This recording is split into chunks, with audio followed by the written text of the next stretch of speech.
인간은 누구든지 자신의 뜻대로 바꿀 수 없는 현실에 직면하는 법입니다. 개인적인 경험에서도 세계적인 역사의 경험에서도 아마 그럴 것입니다. 바꿀 수 없는 현실에 직면해서 뭔가 큰 운명적인 힘에 의해서 흔들려지고 있다고 느끼고 자유 없는 운명의 감각에 사로잡힐 듯이 될 적도 있는 게 아닐까요?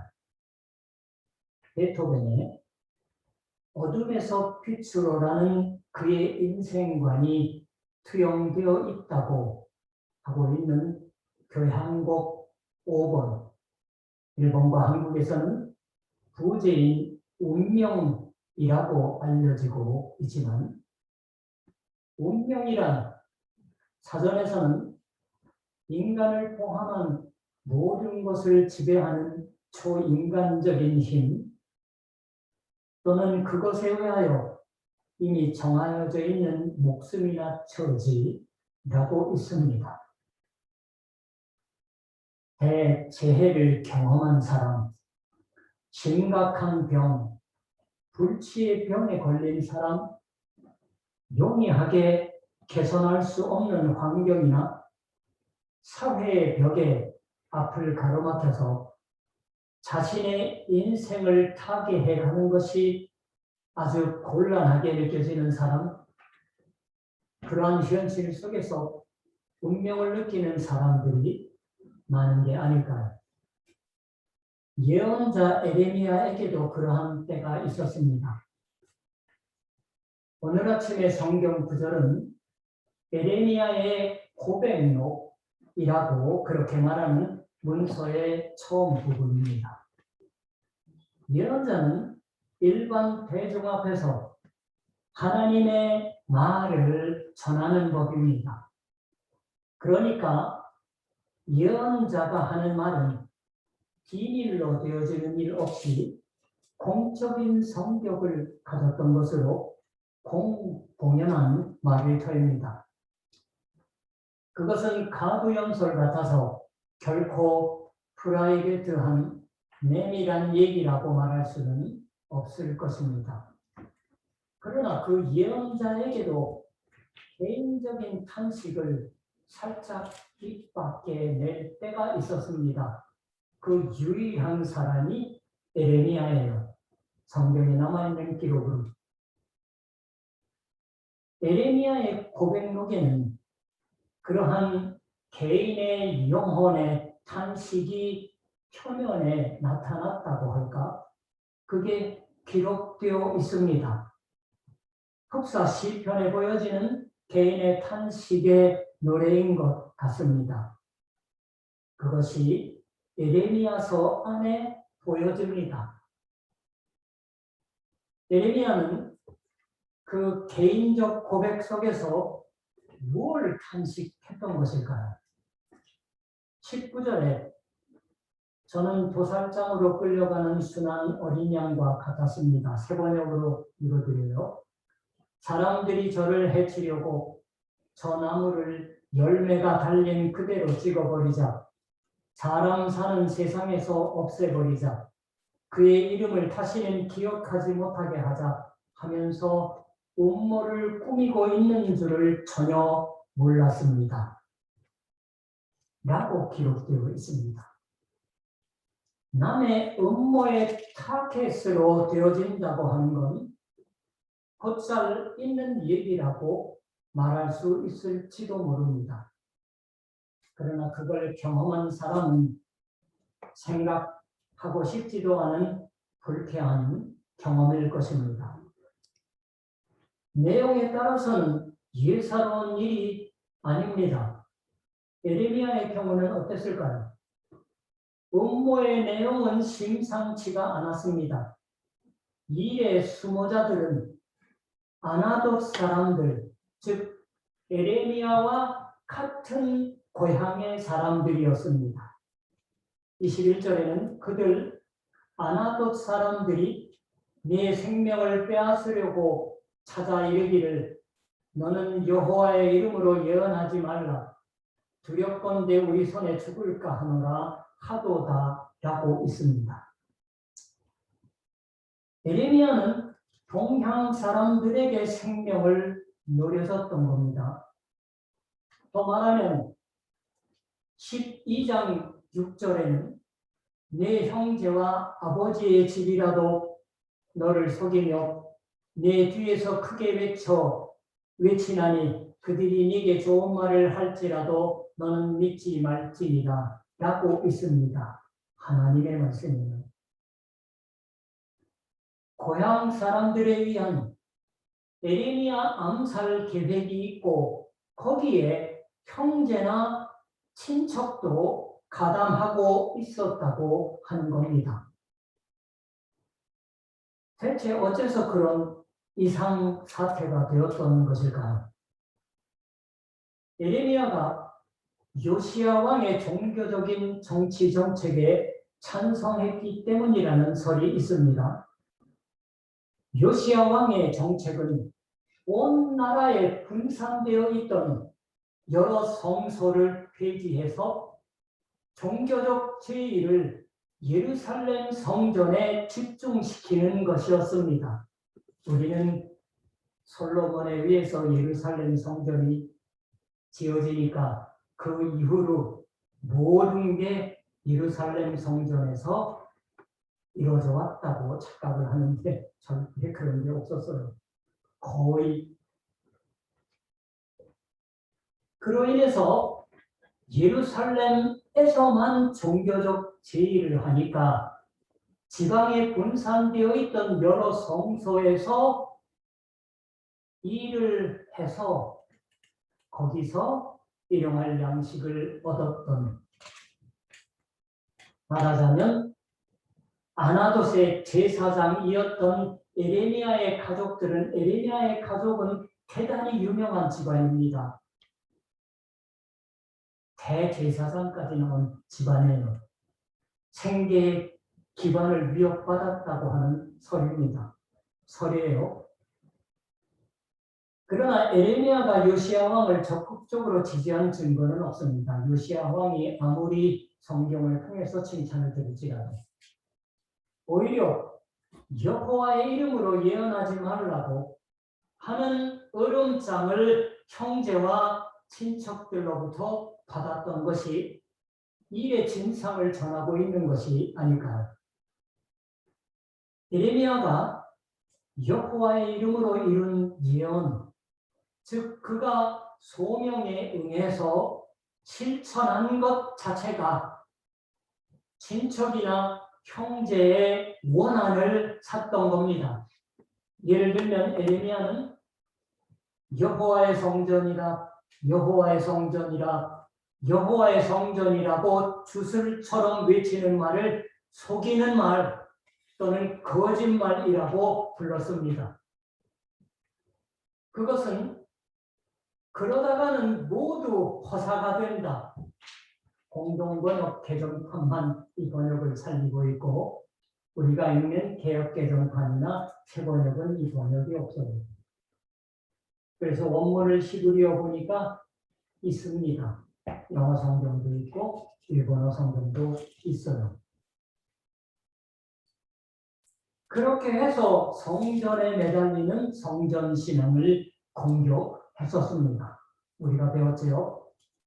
성전신앙에 대한 이 비난이 예루살렘 근교의 지방도시 아나돗의 제사장 가족의 경제 기반을 위협한다고 받아들여졌던 게 아닐까요? 아무튼 그의 친척도 형제도 주 하나님의 말씀으로서 그걸 들으려고 하지 않고 에레미야가 하는 예언도 예언으로서의 에레미야의 소명도 부정하고 거부해서 배척했던 것이지요. 여호와의 이름으로 예언하지 말라고 하는 것은 에레미야의 소명의 근본을 공격했던 것을 의미합니다. 신앙생활을 그만두라고 말하는 듯한 것입니다. 에레미야를 암살하는 계획은 은밀하게 기획되어 예레미야는 끌려서 도살당하러 가는 순한 어린 양이 같았다. 즉 생명의 위험을 앞에 두고서 아무것도 알지 못하였다고 말하고 있습니다. 어린 양과 나란히 나오는 비유는 나무입니다. 저 나무를 열매가 달린 그대로 찍어버리자, 사람 사는 세상에서 없애버리자. 세번역이에요. 이쪽이 이해하기 쉽습니다. 예레미야는 자신을 찍혀 넘어질 제법 많이 자란 작년의 나무라고 느꼈습니다. 일생의 성과를 아직 수확하고 있지 않은, 열매가 달린 그대로 찍혀 넘어지고 그리고 잊혀져 버린다고 느꼈던 셈입니다. 그런데 성경에서 나무는 통상 개인이 아니라 하나님의 백성을 표현합니다.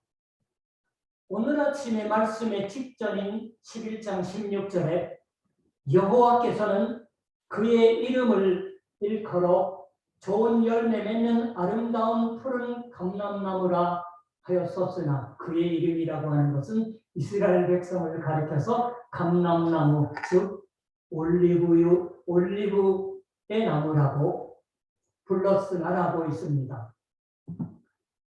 이스라엘 백성을 향했던 말입니다. 예언이에요. 예레미야는 그 감람나무, 올리브나무에 여호와께서 불을 피우고 그 가지가 꺾여진다고 예언했던 것이에요. 그를 심은 만군의 여호와께서 그에게 재앙을 선언하셨느니라. 오늘 바로 직전인 17절의 말씀이에요. 그렇게 예언한 예레미야를 그 예언 까닭에 하나님의 백성이 찍어 넘어뜨리려고 한 셈입니다. 백성에게 대해서 예언한 하나님이 말씀하신 운명이 예레미야 자신의 운명으로 바뀌어서 덮쳐올 것 같습니다. 하나님의 소명에 따르는 것이 친척으로부터의 거절을 낳고 목숨을 노리는 음모의 타겟으로 되어지는 것이 되었습니다. 신앙에 사는 것이 고향으로부터의 거절이나 사회로부터의 거절을 만나는 것은 우리에게도 일어나는 것이 아닐까요? 하나님의 소명에 사는 신앙인으로서 그러한 속을 어떻게 견뎌갈 수 있을까요? 예레미야의 고백록의 말은 여호와께서 내게 알게 하셨으므로 내가 그것을 알았나이다 입니다. 그리고 그들의 행위를 내게 보이셨나이다 라고 말합니다. 예레미야는 친척이나 형제까지도 수모자로서 가담한 자신에 대한 암살 계획을 처음엔 전혀 알지 못했다라고 고백하고 있습니다. 그러나 아마 누군가가 어떤 단계에서 예레미야에게 입 밖에 전했던 것이 아닐까요? 예레미야에게 있어서 그것은 여호와께서 내게 알게 하셨으므로 내가 그것을 알았던 것이라고 고백합니다. 이 점이 중대합니다. 우리 신앙인에게 있어서 몸의 이변을 느끼면 스스로 알아차릴지도 모르고 병원을 찾아가면 의사가 가르쳐 주겠지요. 그러나 그때에도 하나님을 믿는 사람은 여호와께서 내게 알게 하셨으므로 내가 그것을 알았나이다 하고 받아낼 수가 있어야 합니다. 그리고 그들의 행위를 내게 보이셨나이다 하고 말합니다. 여호와께서 알게 하여 주시고 여호와께서 보여주신다. 그리고 그와 같은 것으로서 현실을 봅니다. 거기에서부터 운명의 감각이 바뀌어집니다. 인간의 진정한 운명을 알게 하는 건 정치도 과학도 아닙니다. 인생도 세계도 장기판이 아닌 겁니다. 앞으로만 가는 것이 아닌 거예요. 장기나 체스와 같은 일정한 룰에 따른 움직임의 세계도 아니지만 AI, 인공지능, Artificial Intelligence로 관리할 수 있는 것도 아닙니다. 그들의 행위를 보이셨던 건 여호와입니다. 여호와가 알게 하시고 여호와가 보여주십니다. 이러한 것은 구체적으로 말하면 하나님과의 친밀한 교류 속에서 현실을 알고 현실을 사는 것을 말합니다. 더 구체적으로 말하면 하나님께로의 기도 중에서 현실을 받아내고 남모르게 진행 중인 음모를 알고 기도 중에서 그것을 본다고 하는 것입니다. 운명의 현실은 대체로 보고 싶지도 않은 현실입니다. 그러나 에레미야는 그것을 여호와가 알게 하시고 보여주셨던 현실로서 받아냈습니다.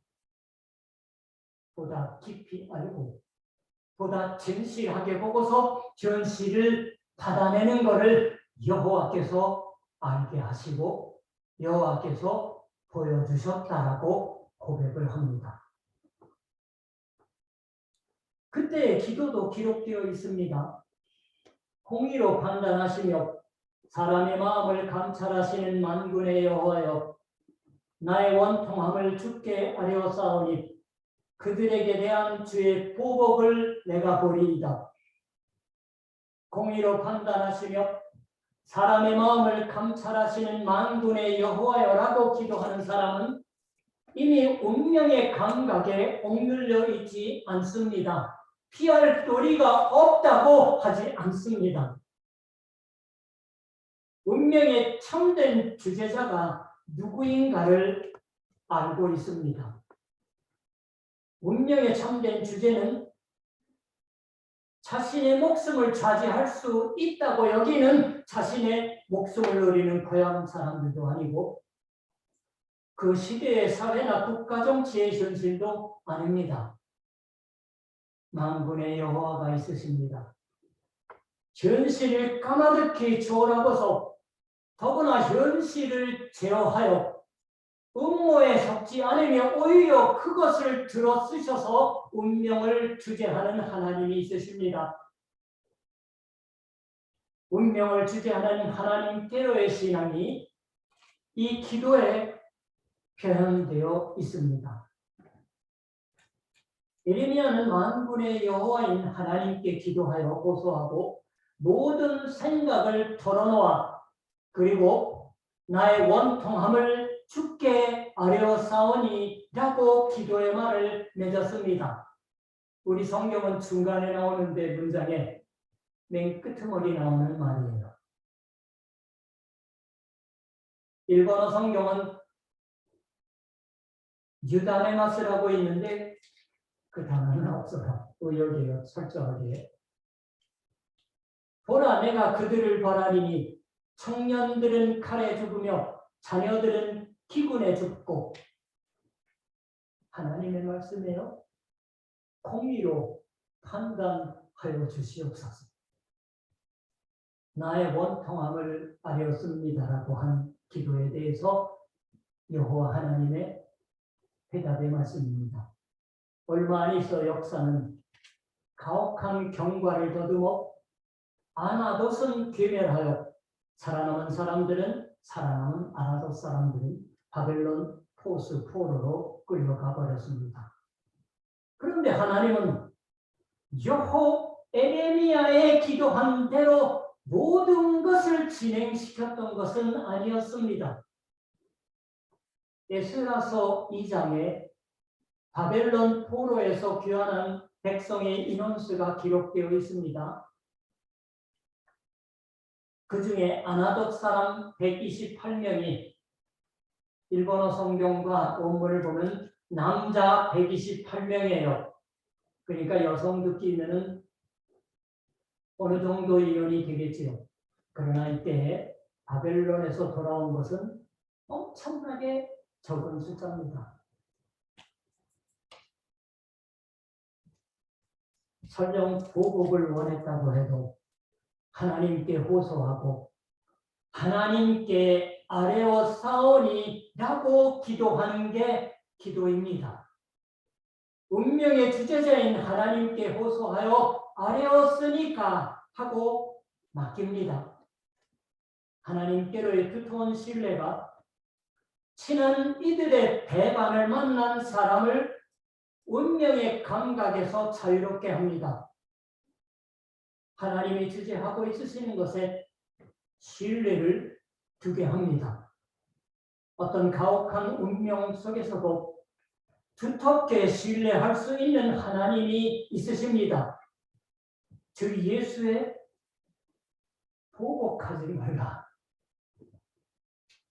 오른뺨을 맞으면 왼뺨부터 잡는 원수를 사랑하라고 하는 가르침과 십자가상에서의 기도, 아버지 저들을 사하여 주옵소서, 자기들이 하는 것을 알지 못합니다에서 에레미야가 요구한 공의가 비로소 다시 제시됩니다. 이 하나님을 끝까지 믿는 것이 운명으로부터 풀어놓습니다. 그러나 가혹한 운명 속에서 그와 같은 두터운 신뢰로 어떻게 하면 살 수 있을까요? 에레미야는 자신이 아무것도 모르고 도살장에 끌려가는 어린 양이다라고 느꼈습니다. 열매가 달린 그대로 찍혀 넘어질 나무라고 느꼈습니다. 그러나 에레미야가 고향 사람들로부터 목숨이 늘어지고 운명 속에서 어린 양이라고 느끼고 열매가 달린 그대로 찍혀 넘어질 나무라고 느꼈을 때 실은 주 예수 그리스도의 고난을 어렴풋이 비추어내고 있습니다. 본인은 아직 모르겠지요. 에레미야는. 에레미야의 기도는 이사야서의 고난당하는 종의 노래를 생각하게 합니다. 그가 곤욕을 당하여 괴로울 때에도 그의 입을 열지 아니하였으며 마치 도수장으로 끌려가는 어린 양과 털 깎는 자 앞에서 잠잠한 양같이 그의 입을 열지 아니하였도다. 그는 곤욕과 신문을 당하고 끌려갔으나 그 세대 중에 누가 생각하기를 그가 살아있는 자들의 땅에서 끊어짐은 마땅히 형벌받을 내 백성의 허물 때문이다. 예레미야는 알지 못하고 백성에 의해서 암살당할 뻔했지만 고난의 종은 알면서 백성의 허물 때문에 살아있는 자들의 땅에서 끊어졌다고 이사야서도 말합니다. 우리는 진짜로 도살장에 끌려간 어린 양, 더구나 우리를 위해서 도살장에 끌려간 어린 양을 알고 있습니다. 열매를 맺은 나무가 그 수확 전에 찍혀 넘어진 것도 알고 있습니다. 주 예수 그리스도가 그 어린 양이요 열매가 달린 그대로 멸절된 그 나무였습니다. 주 예수는 그 백성을 위해서 섬기면서 그 백성에 의해서 목숨을 끊어줬습니다. 어떤 가혹한 운명이든 우리의 운명은 이 주 예수 그리스도에 의해서 받아내집니다. 오늘 아침 예배 안내를 여러분들에게 드릴 때 오늘의 성경으로서 베드로전서의 말씀을 거기 실었어요. 오늘의 성경에 바로 오늘의 이 설교를 대변합니다. 에레미야는 공의로 판단하시는 하나님께 한 사람도 남김없이 하나님은 죽을 거라고 답변을 하셨어요. 에레미야도 원했고 근데 예수 그리스도는 베드로가 보는 예수 그리스도는 전혀 그렇게 안 하십니다. 우리의 운명은 우리의 인생은 이 주 예수 그리스도 위에서 받아내집니다. 그리스도는 우리의 운명을, 인생을 포괄적으로 사셨던 겁니다. 누구나가 주 예수 안에서 자신의 운명이, 아니 인생이 이미 경험되고 있는 것을 알 수가 있을 것입니다. 우리가 끌어안고 있는 모든 고난은 주 예수 그리스도께서 받은 고난 속에 집어넣어지고 있습니다. 주 예수 그리스도의 시련이 우리의 온갖 시련을 감당케 해주시고 있습니다. 그런 까닭에 주를 보내신 하나님이 운명을, 인생을 주재하는 하나님이시라고 믿을 수 있는 게 아닐까요? 아버지 하나님이 운명을 주재하는 하나님이다라고 믿을 수가 있으면 우리는 주 예수 안에서 자유롭게 됩니다. 주 예수를 따르는 신앙 생활에 매진할 수가 있을 것입니다. 어떤 가혹한 운명 속에서도 여호와를 믿는 신앙의 기쁨을 가지고서 끝까지 견딜 수가 있을 것입니다. 이것이 우리 자신의 인생과 이 세계 역사 속을 살아나가는 우리의 신앙이 아닐까 기도하겠습니다.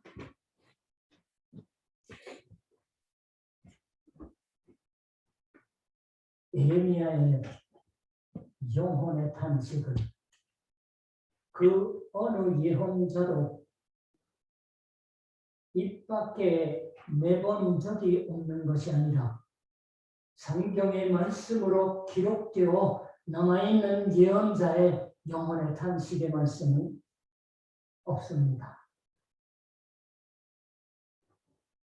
어째서 성경이 예레미야와 이사야 그리고 예수 그리스도의 말씀과 행하심을 기록해 보여주는 것일까요?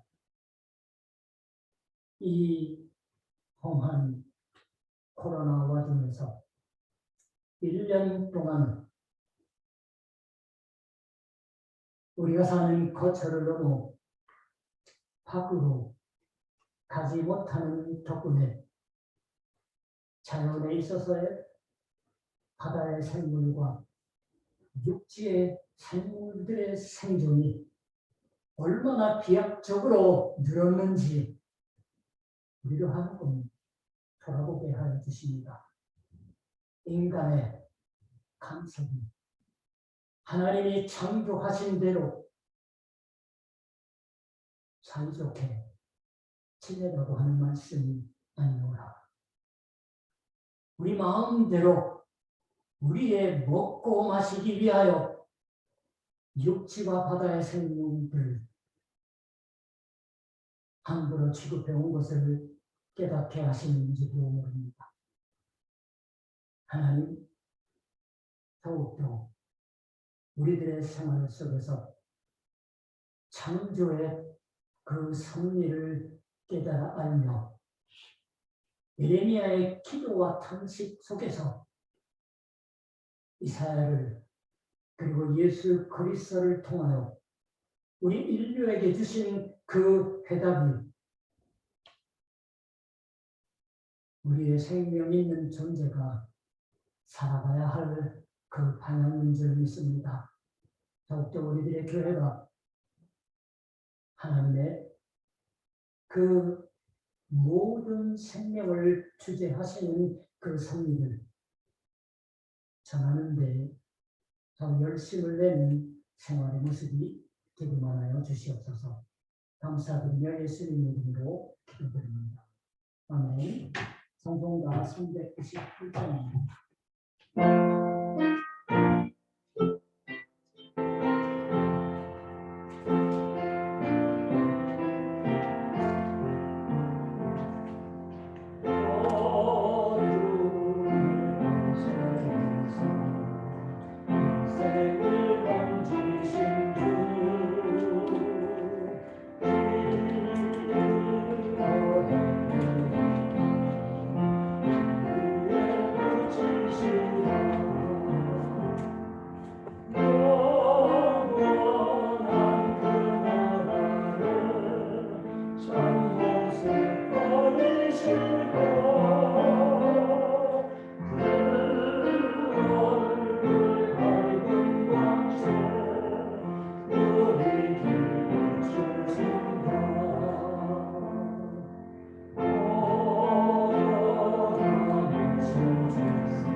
준비하신 헌금 드리시는 시간입니다.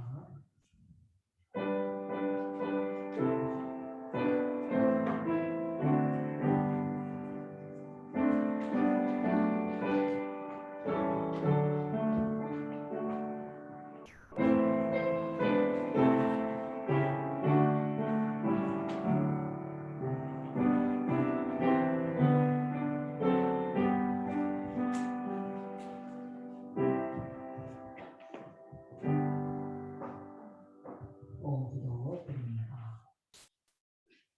하나님 앞에 바쳐드린 이 헌물, 하나님이 우리 생명 있는 모든 존재를 향하여 말씀하시는 그 말씀을 전하기 위한, 아니 우리 자신의 생명의 풍성한 열매를 맺게 하시기 위한 양식을 위하여 교회가 하나님의 도구로서 쓰임받는 물질이 되게 하여 주시옵소서.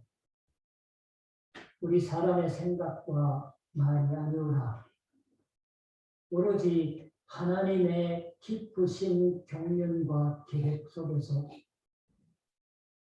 우리의 파친 물질과 더불어 파친 우리 한 사람 한 사람의 인생의 길이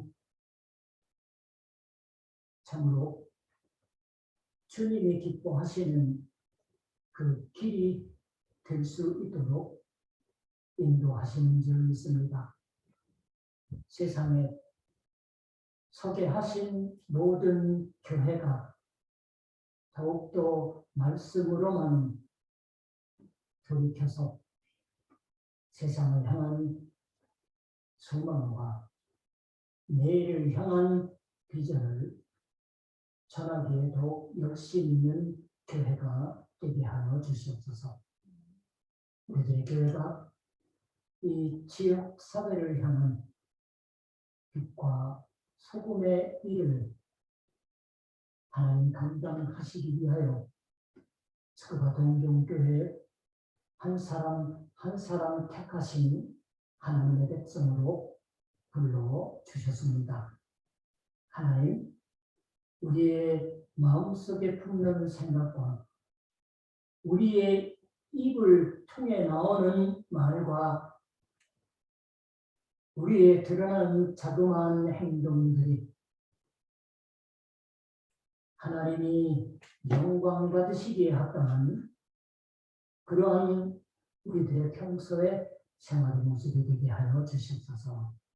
감사드리며 예수님의 이름으로 기도드립니다. 아멘.